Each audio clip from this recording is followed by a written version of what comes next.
Welcome to Charmed Life, a radio show discussing spirituality, magic, and the unconditional love of the universe. Thanks for tuning in.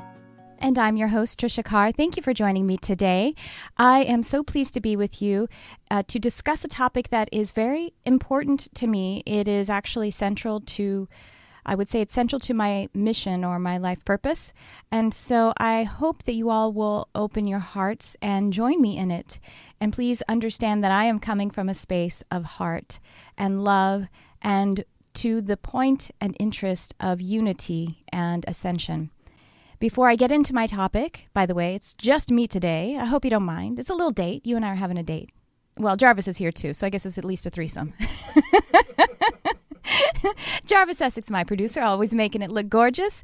And if you want to see what it looks like, if you're one who listens, you can check it out on my YouTube channel. That is youtube.com/Tricia Carr. And if you're one who watches, you can find it as a podcast and you can listen to it in your car, which you actually, I guess you could do that on YouTube as well. I do that a lot. I listen to a lot of YouTube videos while I'm driving. But you can find the podcast by searching on any podcast outlet. Charmed Life with Tricia Carr. We are on iTunes, we are on iHeartRadio, and also, what's the other? Spotify, that's right. Thank you. Love you, Spotify. Sorry, I forgot about you. All right. I also want to tell you about, I want to tell you about the fact that I've just started a community on Patreon. Ooh, I'm so excited. I teased it a couple of times. I was about to do it, but I'm really excited to actually welcome people to Patreon. The way you can find me is patreon.com/Tricia Carr. And it's a way for you to be able to not only support this show, Charmed Life, but also to engage more personally if that's your interest, because I want to engage personally with you. I have some really cool programs set up there, different ways that you can support, and we will do a meeting every month if you support at a particular level, and a meeting on Zoom so we actually see our faces and connect that way. And then I'm also doing some group meditations and MP3 giveaways of produced meditations at certain levels of patronage. And also, if you're just interested in doing a class or a service at all, I recommend go check out. There are levels that offer you a discount on my services. And so then you could get the discount before you book to work with me. So just go check it out. Again, it's patreon.com/Tricia Carr. I'm very excited about it. It feels like it is a more engaged way to connect than even like Facebook or Facebook groups. But I do have a Facebook group, and I am there live every week offering advice, lessons, spirit messaging, and readings for free. So go check that out. Facebook.com/CharmedLifeLove. Facebook.com/groups/CharmedLifeLove. A couple other things. I am actually teaching an intuitive and mediumship development class today. You could actually sign up still. What is that? 3 hours from now if you're watching the show, a couple hours after the show ends. And so you could go sign up. You just need to go find it on my Facebook page or my Facebook group. You could find it there. And just look for it. It's a pinned post. If you look up facebook.com/Tricia Carr Charm or join my group, and you'll be able to find it and sign up. And I'm going to be doing a class on Zoom video conference, and then we will be doing practice readings together. Yeah, it's for beginners and intermediate, so I hope you might check that out. I'm going to be doing this every other week, it looks like, and it's going to be a lot of fun. Finally, I have registration open for the Empowered Empath and Highly Sensitive Intuitive, TriciaCarrCharm.com/empath. Go check that out. We start mid-May. All right. Thank you for indulging me in that. And now to this topic that I said is very close to my heart. This is about the sentience of animals and nature and the entire earth plane.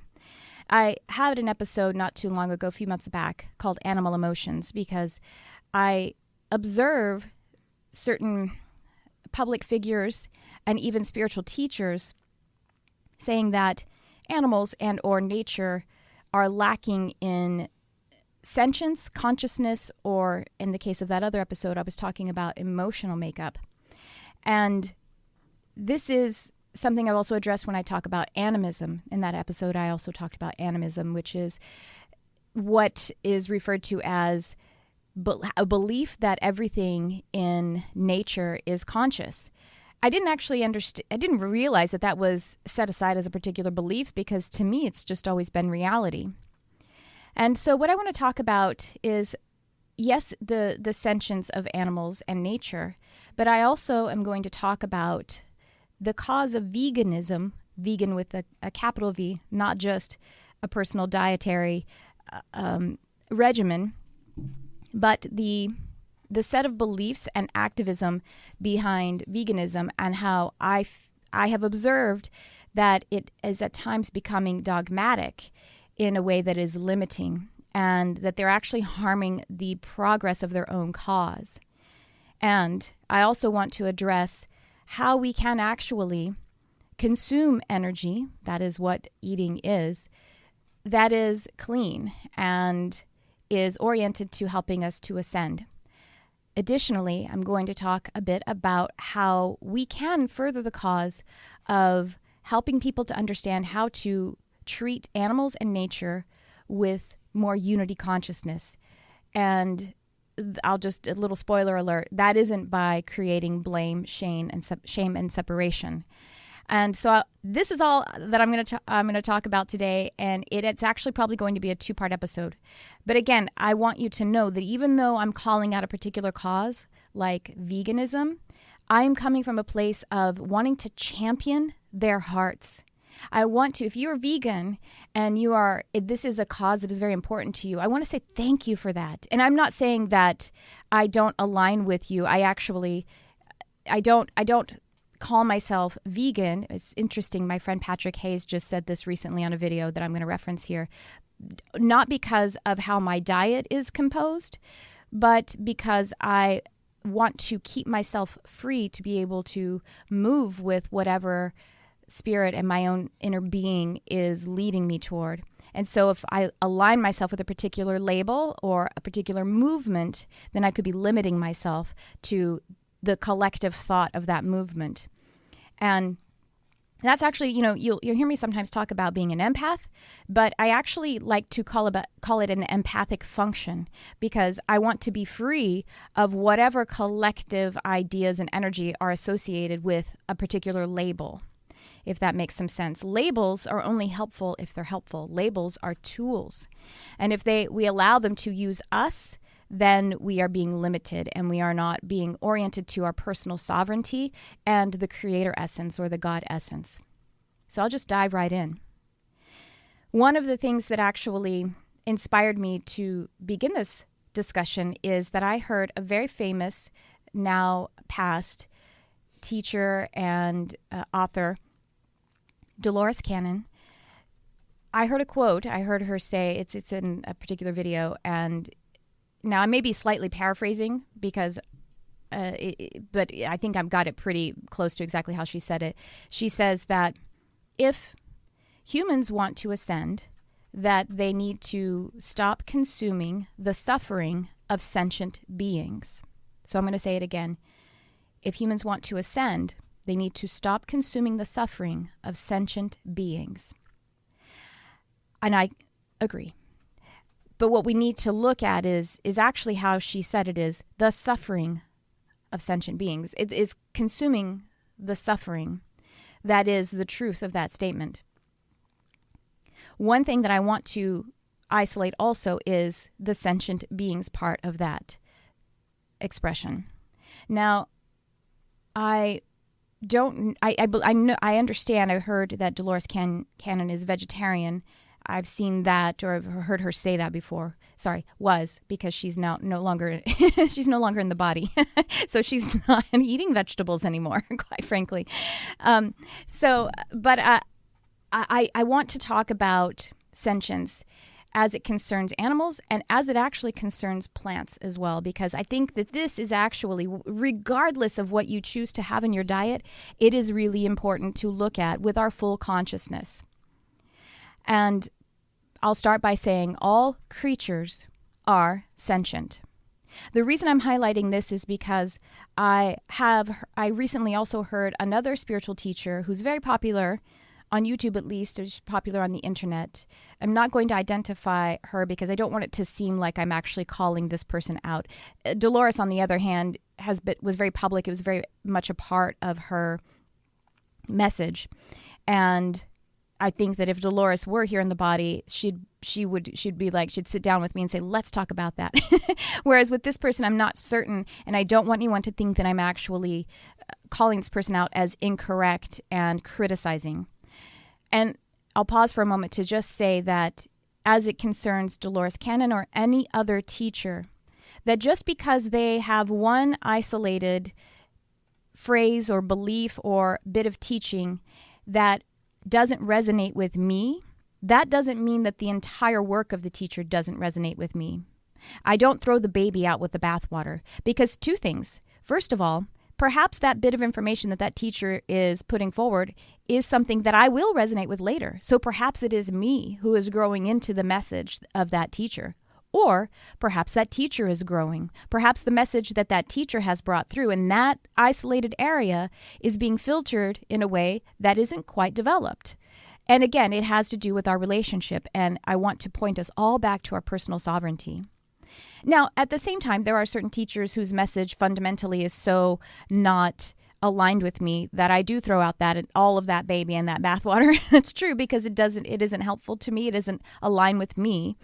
But so far as me isolating one phrase or one statement from a teacher like Dolores Cannon or this other person, this isn't meant to say that the entire body of their work is something that either A, I don't resonate with, or that I'm criticizing. I don't mean to criticize at all in this particular topic. But I will say now what that teacher said that is sort of central to this concern of mine. And I'll only, just for the sake of a speech, say that it was a woman.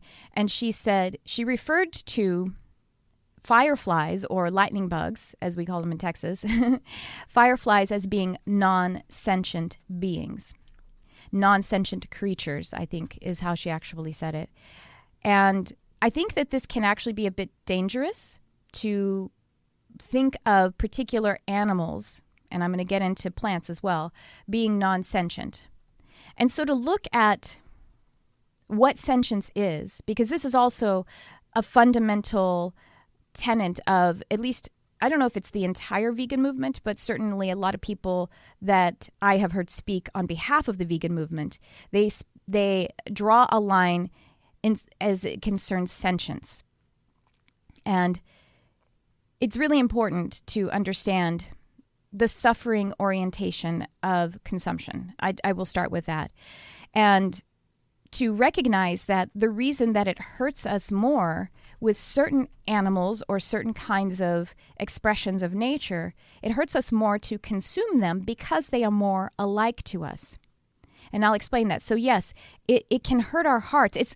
The reason it hurts more is because if you were to either be inflicting suffering or condoning suffering for something that is more similar to you, this is a very natural biological response. That would hurt you more. So if you were engaging, if you understood that, for example, how terribly commercial chicken raising is, or just industrialized meat raising, how heinous that is, how much suffering that is creating, and then you consumed it, this would be more harmful to your being. And Spirit actually gave me a really great metaphor of why this is and why it's okay for that to be a more sensitive issue for us than, say, if we kill a bug or if we harvest a plant. The reason it's okay is, the metaphor I'm going to give to you is this. It's heinous to abuse children, right? Absolutely heinous.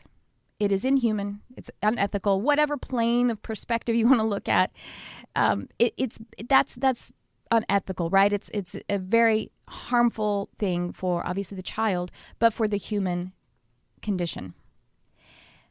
However, when a person abuses their own child, the child that came from their body, the one that is closer to them, there is a greater dissonance to actually inflicting that abuse than it is to inflicting abuse on a child that is not your own child, right? There's something more that there's more dissociation, there's more psychopathy involved in abusing your own child. You see, that's normal. It's just not abusing your own child doesn't mean, hooray, you are now an avatar. No, obviously. Not abusing another child who isn't your own, just abstaining from that also doesn't mean that you've reached very much enlightenment. It just basically, we're getting closer and closer to what I would call the creator energy or manifestation plane, where we're actually engaging in life force. And so you see how it is very natural, very normal, and not something that we have to be ashamed of or confused by, that it may be more difficult for us to consume or be sensitive to how animals like mammals are treated, as opposed to other forms of nature. But see, these are just the smallest steps. One, like I say, is not in creator energy merely by abstaining from abusing one's own biological family or something that is biologically similar to them, but it is something to hold space for and be okay with the fact that that is more sensitized. Creator energy is engaged when we deepen our awareness to the knowing that all are family, all. I have another horrible example, and that is from this documentary that I saw. I'm sorry. I'm like, I have a horrible example. It's like, does this taste bad, Jarvis? Yeah, it tastes like shit. You want to taste this? Does this taste like shit to you? Sorry, I got to lighten it up a little bit. But I did see a documentary a while ago about the results of the Chernobyl bomb. That was just a terrible thing. It was like an atomic bomb, and the biological results of that, there were many, many children who were born who were deeply deformed.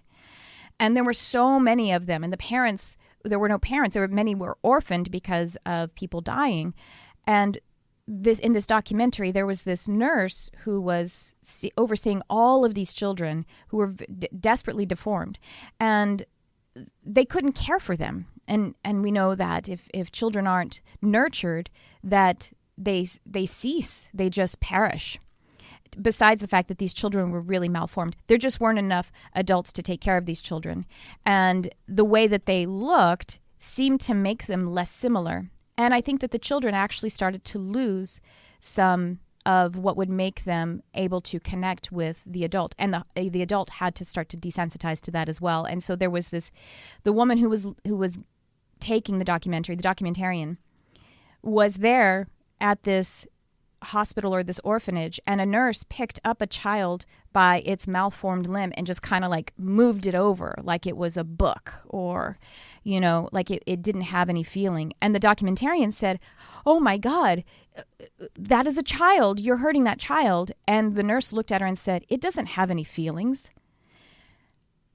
That is a terrible situation to be in. But you see, we could be doing that if we consider other parts of our family as non-sentient. And the family I'm referring to are, yes, other animals, but I'm going to bring into it other parts of nature. And it's something we can heal from. Long story short, I will just say that, including that nurse who was in the horrible situation where she didn't recognize that was a child, that was a baby. There's this prominent international group of cognitive neuroscientists and other experts, and this was actually endorsed by Stephen Hawking, and they affirmed that all non-human animals, including octopuses and anything else you could think of, are sentient and feel emotions such as fear and happiness. And so this brings me to how sentience is determined. I hope you guys are with me. This is going to be a two-parter. And if it feels uncomfortable, just know that that's actually us moving through some of this that is repressed, that is asking for our attention, actually. So I have to say that how sentience is determined, let's say by humans or by science, or just whether they're scientists or not, it's by using basically a human analytical process to make this grand determination. This thing has sentience, or this thing is more or less conscious. And by that I mean that we use like the limited physical perceivers, like our physical senses, to decide what is sentient. And I have to say that I think that this is quite narcissistic, even, to determine that just because some other collection of energy, such as an animal or a plant, to decide that it is non-sentient because it doesn't have a certain kind of behavior that is similar to our own. Again, we're just using like limited perceivers to assess that, when we know that our physical senses as a human don't even take in as much information as, let's say, a dog or a cat. That they actually see and hear more of light frequencies and sound frequencies than we hear. So even if we're using only our physical perceivers, that is really limiting. And if we can't perceive as much as other beings, then we aren't even the ones who we don't have rank. Quite frankly, we should ask the cats to tell us who is sentient or not, because they can see more of what's going on and they could hear more of what's going on.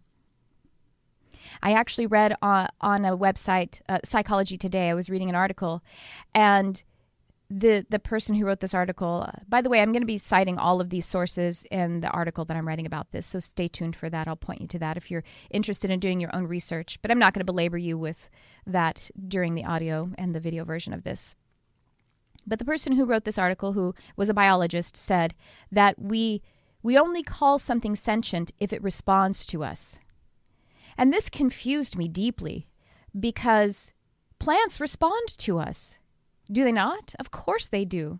Insects respond to us. And even if this biologist eventually said that an insect is sentient, they specifically did say that they cringe when they hear someone say that a tree is sentient. A tree responds to us. How is that not obvious? That's empirical. So having said that, I will mention that these are some of the criteria that are used to determine if something is sentient. And that is behavior, evolutionary considerations, and one that is commonly used in the vegan, capital V, movement, physiology, and the presence of a centralized nervous system. See, this is central to certain vegans, if not all. I can't say that every single person who aligns with that movement agrees with this, but they determine what is sentient or what is included in their diet by whether or not they have a centralized nervous system, or better said, whether or not the being or the consciousness experiences pain. And so I'm just going to take a moment to look at that only, because there are actually things that we can perceive scientifically that tell us that this alone, that this is a criteria that would include animals and plants, even ones that don't have a centralized nervous system, because there are other organizations in these consciousnesses, in these creatures, I'll just call them all creatures, that actually point to the fact that they are responding to pain. And they're called nociceptors or nociception. And this is a nociceptor produces and regulates certain chemicals that in many cases act as analgesics. And so an analgesic is going to respond to a pain sensor, a pain stimulus. Additionally, there's something called intercellular receptors, microtubules, and other sophisticated intercellular systems that actually facilitate a degree of spatiotemporal consciousness. So these are in plants. This is in plants. We can observe this. So this is something that I want to help you who favor an analytical understanding into something, which I do as well, in addition to the emotional, the mental, the physical, the spiritual. But there are actually ways that we can perceive that plants and animals of all kind respond in this way to pain sensing or to their environment. And this response would also indicate a certain kind of behavior, and certainly sentience and consciousness. There is also how trees communicate, and it's called a mycelial internet, basically, a mycelial way. It's a fungus called mycelium that actually communicates with the roots of the tree across expansive distances. And this communication, it actually will tell, one tree can tell other trees that to send nutrients, to limit the nutrients in one area that has an abundance and send it to another area where it is needed. So this is response, and this is communication. This is behavior, and this is feeling. This is sensing. So now to the point of how I would say the vegan dogma and the reaction is actually harming their own movement, that their response is misaligned. And before I say that, I want to point out that it has to do with the heart and being able to communicate to one another from the heart center. If you have a cause that is really important to you and you feel deeply about it, and as my friend Patrick Hayes said in his video, which I recommend you go and check out, his is called Vegan Fundamentalism and something or other, and he says that when you are using an argument that, I'm paraphrasing, and I'm mixing in my own perspective, using an argument that is actually separation-oriented, this is my perspective, that it is because you are not, Patrick's perspective, you haven't fully integrated your cause. Because if you've fully integrated your cause, then the only thing that is important is that the cause gets communicated. And you see, no one's heart was ever changed by being called a murderer. Not even a murderer. I mean, one who murders other humans. Spirit actually gave me a really good example of something that has been confusing me since I was actually a child. And I grew up in Texas, and, it's more conservative politically and socially, I guess you would say, in Texas. And so, and also at the time period that I was young, the abortion issue is red hot. It still is red hot, right? But even as a child, I remember being 11 years old and being confused by how the two sides communicated with one another. And again, this has nothing to do with my personal or political stance about abortion. So we have the people who are pro-life, and they say, you're murdering babies. And that's their argument. The people who are pro-choice say, you want to control my body. And that's their argument to those. Now, see, that is a useless argument on either side because they aren't recognizing the understanding or the perception of the other person. So the pro-choice people do not believe that what they're doing, that abortion actually or terminating a pregnancy is murder. They see it a completely different way. And the people who are pro-lifers deeply believe that it is murder. They deeply believe that after conception, that if you cease that life, that it is actually murder and that it is a homicide or I guess infanticide or whatever you want to call it. So you see, ignoring the base of their beliefs and not having any compassion for it on either side is actually keeping them from doing anything that will actually make this connect hearts and minds about this. And this goes for the pro-choicers saying, you want to control my body. Well, the pro-lifers say, I don't give a good crap damn about your body because you're murdering babies. You know what I mean? Like they are having they're not communicating at all.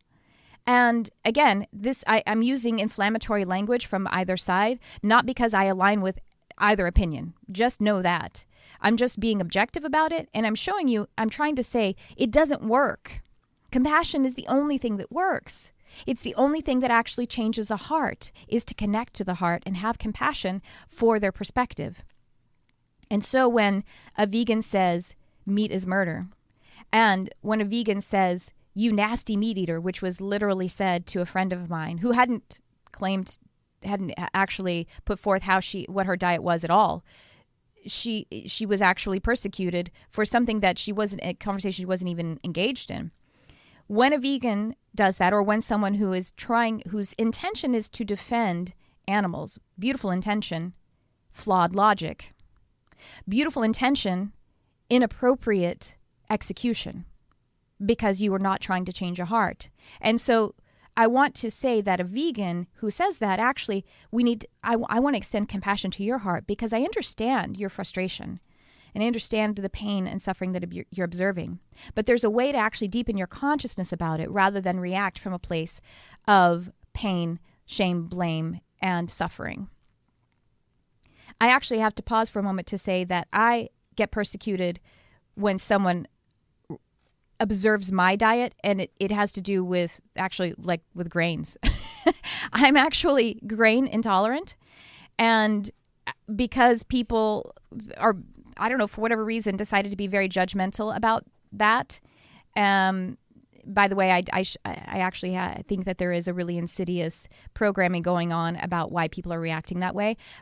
But, you know, I've been sitting at dinner and someone say, actually, my friend was ordering for me once, and she said, we're going to get all of this, but she can't eat gluten. And it's, by the way, it's not just gluten. I can't eat any grain.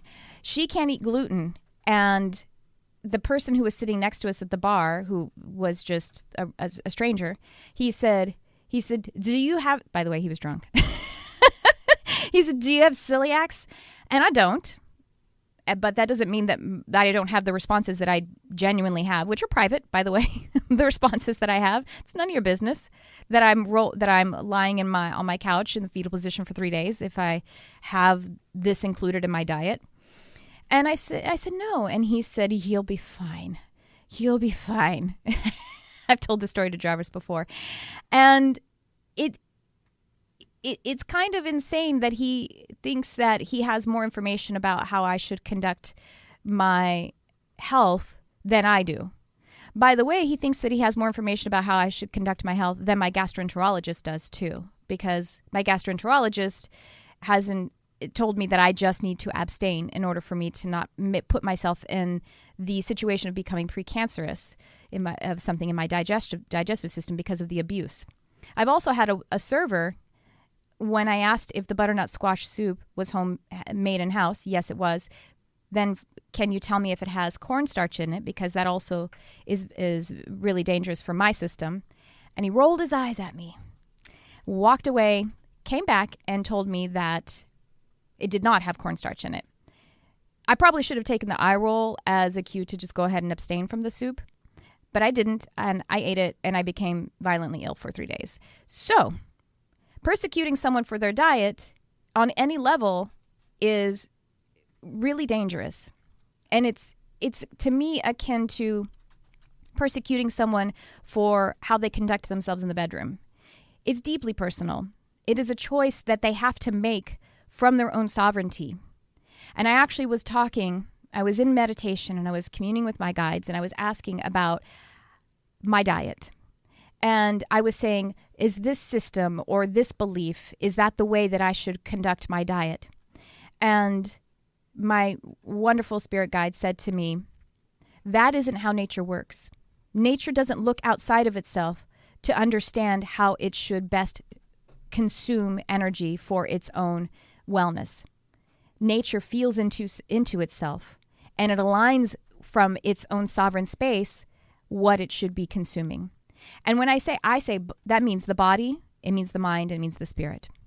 And so if it hurts your heart to consume anything, if it hurts your emotions to consume any particular thing of any part of nature, then you shouldn't consume it. Not right now.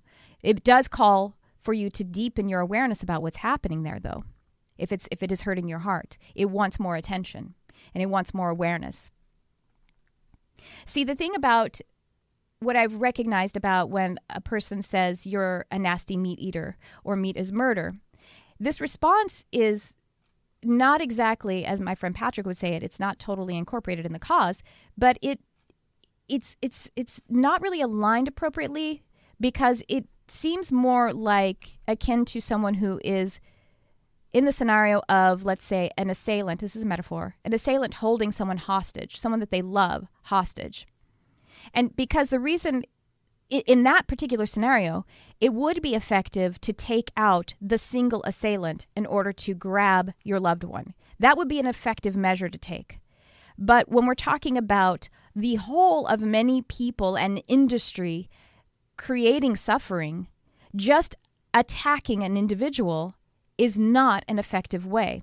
loving and having compassion for an individual and changing their heart and mind by your connection is effective, because that is light.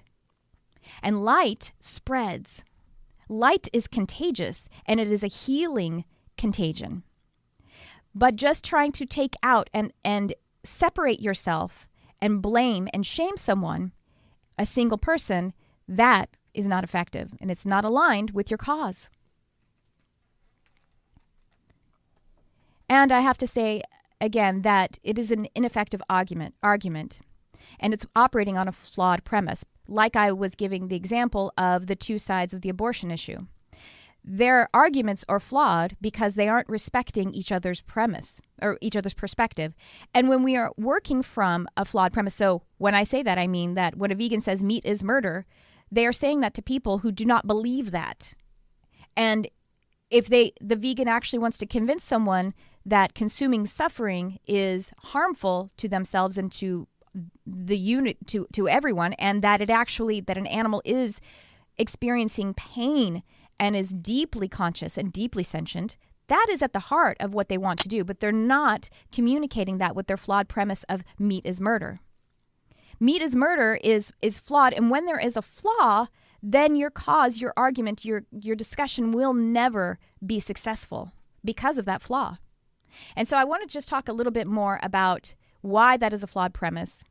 And that is because in order to, I'm going to reference Patrick here again, Patrick Hayes' video on vegan fundamentalism, because he had a really great point when he said that when we actually when we grow and thereafter harvest a plant, there is destruction of animal life happening. Yeah, Jarvis is putting up video of Patrick's little video example here silently. And he pointed out that there are insects and microorganisms that are killed in the harvesting of plants. He further pointed out that if you are to grow a garden or a crop, that you're at some point going to have to use pesticides, even if they are natural. And those pesticides could kill or at least starve out rodents, insects. And you see, so there is no way to avoid life when we avoid the ceasing of life when we are consuming. And as I already pointed out, plants are, I want to say my opinion, but it's not even my opinion. You could look at it from science and also from the fact that I have communicated with plants and they have deep consciousness and sentience.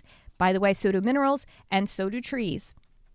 And you're just going to have to take my, in order for us to move forward in this discussion, I'm going to ask you to just go ahead and take my experience as something that you can look at for yourself.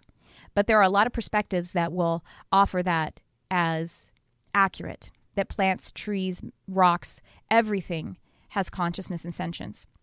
Deepak Chopra says that where there is energy, there is information. Well, information is akin to consciousness. So when we consume a plant, we are consuming a sentient consciousness.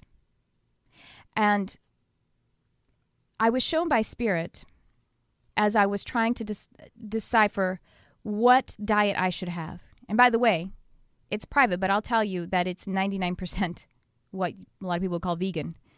And what I do consume that is animal product is actually entirely cruelty-free, or I don't eat it. That's just true. But that goes to the vegetables as well. The vegetables that I consume are entirely cruelty-free. And I'm only asserting that in case there is a vegan who's listening who is angry and thinks that I'm just addicted to a system. I'm really doing my best and observing all of the parts of what I'm consuming to try to make it clean. But another way that we can make it clean is by deepening our consciousness about it. So if you are consuming a plant and you are understanding that this is, maybe this is new to you, that a plant actually feels pain and that a plant is conscious and sentient, that it isn't meant that you should be, if you feel like guilty about it, what that's actually asking you to do is to deepen your appreciation of it and to bless it. I said recently when I was on Facebook Live that I actually feel a little bit guilty when I throw out vegetables that are, rotten, or, like I didn't actually consume them in the way that I intended to. But I don't stay with the guilt. I actually move a little deeper into it. And I pay thanks to them. I recognize the abundance that was given to me. And then I release it with the knowing that it will be consumed by Gaia. It will be consumed by microorganisms. It's still going to be composted, and it's still going to be changed. And so I release it in that deepened awareness. And that's what I actually want to point out, is that that's how we consume clean energy, is that what we consume, we pay deep gratitude to it, and we bless it. We bless it and we thank it for what we are receiving. One day I had this interesting synchronicity happen to me 3 times in one day. And on the 3rd time, something really powerful happened. And that was, so the synchronicity was, I had a dream about a particular sound. And it was like this buzzing, almost electronic sound. And it was making this certain pattern. And then part of the way through that same day, I heard that sound in my kitchen. And it surprised me. I recognized it. And so I went to go see where it was. And it was actually, I found my cats hearing it too, but on another side of the house. And so I went and followed the sound, but I also followed my cats. I went out into the next room, and then finally outside to my front porch. So my front porch is way, way on the other side of the house than my kitchen. I believe the sound was being picked up by some kind of vent and deposited into the kitchen, but I can't be certain of that. And so what it was a little hissing beetle, but I'd had a dream about this sound, and that's why it alerted me. A little hissing beetle, and he was sitting on my porch, and he was hissing, making this really bzz, bzz, bzz, crazy loud sound. And so I was like, well, this beetle is here. I love beetles, by the way, and he has a message for me. I'll ask him if he has a message for me. And so I was connecting with him, clairsentiently, telepathically. And he was deeply wise, very, very old soul, and was giving me a perspective about unity and universality. And as we were having this exchange, a little mockingbird flew up and sat on the wall right by where we were.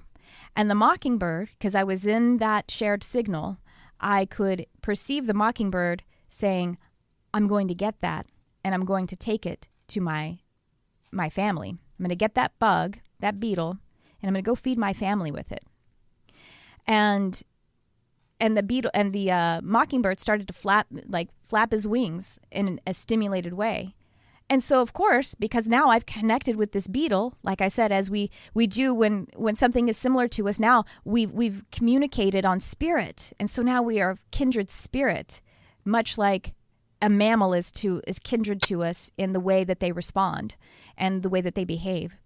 We have a kindred spirit going on now. We have this connection. And so I thought, I must save this beetle from the mockingbird. And I felt the beetle say very distinctly, please do not take this away from me. I have lived a life, and this is the reward, is that I get to participate in moving forward in this energetic exchange, giving my energy over so that life can be lived on with this bird and his family. He said, this is my reward. This is my achievement. Please allow it to happen. And so I closed the door. And because I still didn't want to see it. I'm still, that sensitivity is still something to honor, and that's okay. That's okay.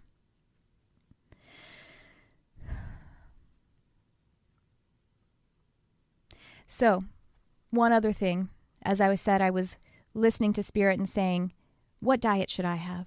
What diet should I have? And I was shown in my vision a salmon swimming upstream, as they do, to spawn. And I was shown a bear picking up the salmon as they can and, biting the head off of the salmon. That's actually the fastest way and the most humane way. Interesting that a bear is more humane when the root of that is human. and consumed the salmon. And then I was shown that a human comes along and baits and catches the salmon and then consumes the salmon. And then I was asked, so what happens if neither one of these consumptions happen, if the human doesn't take the salmon, if the bear doesn't take the salmon? Well, then the salmon dies of old age or whatever it does.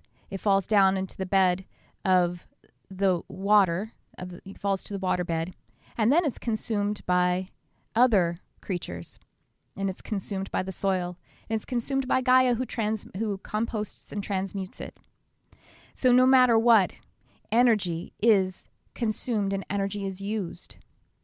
And so the distinction here is be like the bear and be like the microorganisms and the other organisms who would consume the salmon, but be like the bear when you're consuming your plants as well.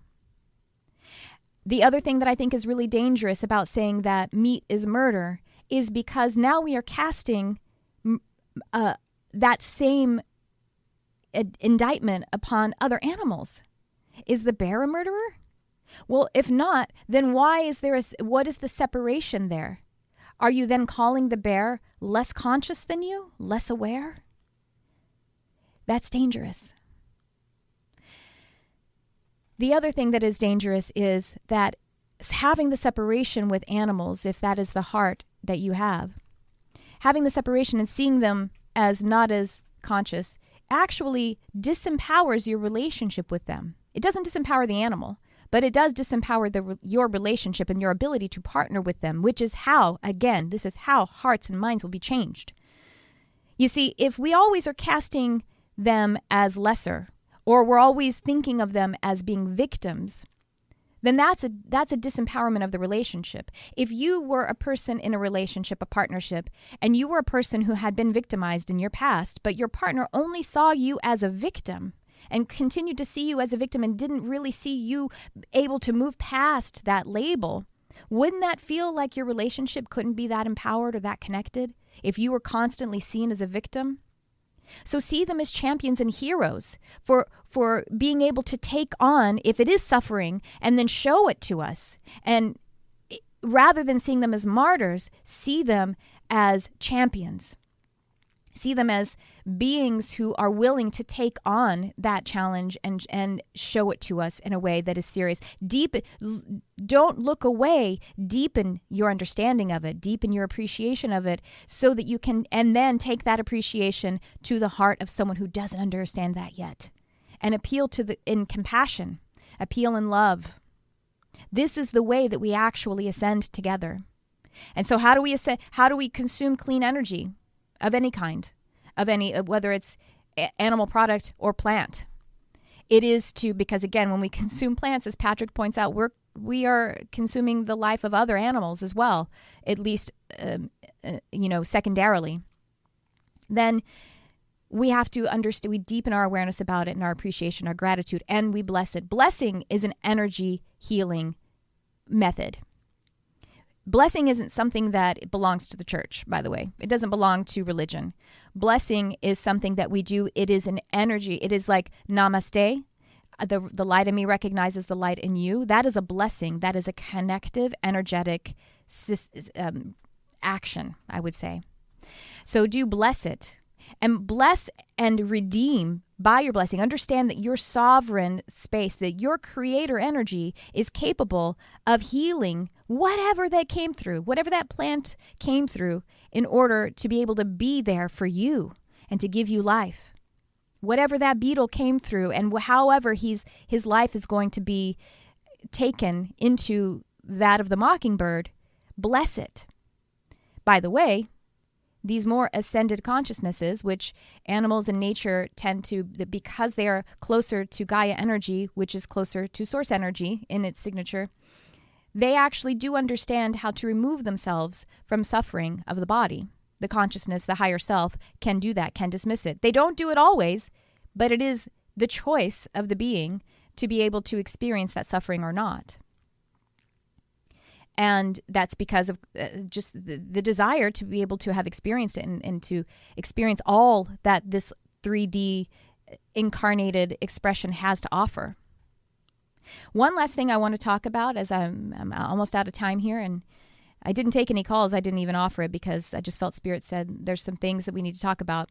This is a two-parter, though, so if you have a strong opinion or a question that's very sensitive, I welcome you to check in with me on the second part of this topic, because I do want to talk to people about it, and I want to hear what you have to say, and if you have what your questions would be, because that's just everything to me. So one last thing I want to say, and this doesn't have entirely to do with veganism. This has to do with animal rights activists. It's a somewhat of a smaller issue, but it's very important and impactful. And that is when someone is feeling the activism about taking care of animals who are either poached or somehow abused and killed. And that is just the simple act of, again, going about it from the perspective of blame and shame. And in particular, putting up the pictures of and the bringing forward the pain as the argument. You see, you know that phrase, preaching to the choir? Well, what you do when you put up the picture of the lion who was, or actually, no, it was a tiger. I try to put it out of my remembrance as much as possible. Not because I want to forget what happened to the tiger, but because of the trauma that was spread by the imagery of it. When you put up the image of that tiger who was brutalized callously and carelessly, all you're doing is taking the choir out. You're not even preaching to the choir. The choir now takes to their bed because they have been traumatized and they are sad and they do not know how to make this world a better place anymore. Again, would you, if that were a child who had been brutalized, would you put up that picture? Why not? Why don't we put up pictures of children who have been brutalized? That's because we feel that it's disrespectful. Now, whether or not it's disrespectful and whether or not the animal actually cares from the side of spirit, whether their body is displayed, that's different. But the fact that we wouldn't do that to a human, put up that picture, but we are doing that with animals, that's something that needs to be looked at. That's a kind of disconnection. And I just want to bring that forward, that isn't the way. The shame and the blame is not the fully integrated way to do it. It is not being in creator energy. When we are in blame and shame, we are not in creator energy yet. We are not in the manifestation process yet. We are below it, in a place that wants us to go deep within and heal some things. And we are not yet up in the plane of manifestation. It's okay. It's human. We get there all the time. We get into blame, shame, regret. But that is asking us to pay attention to it, not to hold that place, but to ask it for its message and as quickly as possible move from it into the place of awareness and into the place of compassion and deeply loving your brother and sister, whether they be another human who has a different diet than you, whether they be a human who doesn't understand that it is painful and injurious to harm an animal, or whether it is an entire industry that is wreaking havoc on our bodies and on our planet. The only way that we actually move forward in this is to deepen our compassion and our awareness about it. And so I ask you to join me in that. Thanks for tuning in. I love you, whoever you are.